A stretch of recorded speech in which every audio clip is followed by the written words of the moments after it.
delicacies of the world to the point that it makes me forget the pearl. Well, you know, the joint that we should all be working for every waking minute. But wait a minute, life's problems seem infinite. But my mission reminds me that this world is definite, and I should never forget my etiquette, or let it decay as I parlay from one scenario to the next. Yes, we all get vexed, overwhelmed, and perplexed by the glitter that's not gold.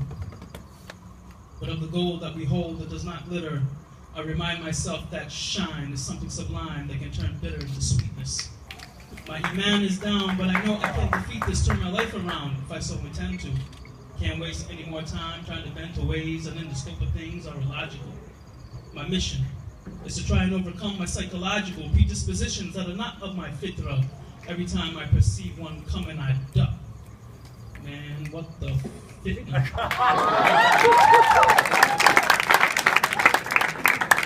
It's not just our bad luck, it's a matter of destiny. Trials and tribulations can take a chunk, but they can't take the rest of me. I ask God to bless me in times of weakness, and especially in strength. They're all tests, the length of which I cannot see. But I don't have to, you see, because my definition of purpose has already taught me that in this life there'll be deficits and the occasional surplus, and I should measure them all against a blessed benchmark that harks at me beautifully. My adherence to it is crucially vital. Now, I've been given faculties of reason and therefore know that life is a cycle.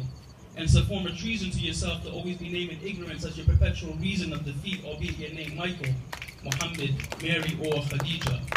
Now, the procedure that we lack is to go for the root. Instead, we like to intrigue ourselves trying to refute countless branches that once cut always grow back.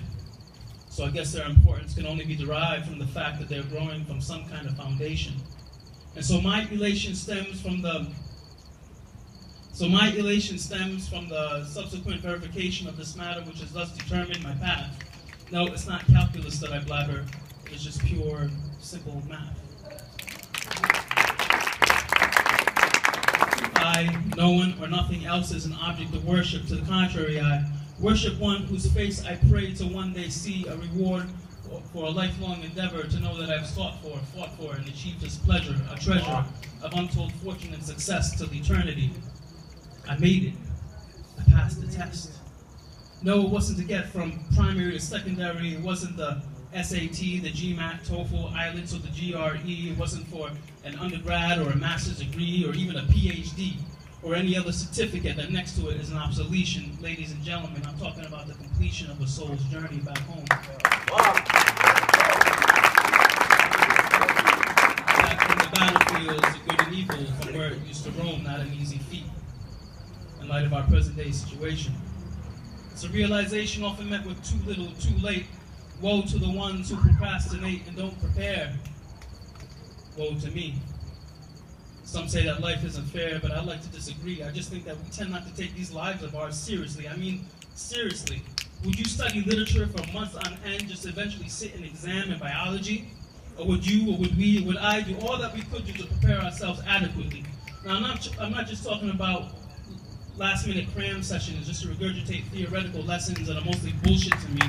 But instead fill me with regret and keep me from a life of true utility, strapped in a bed of aimlessness of futility and emotional strife, ultimately alone.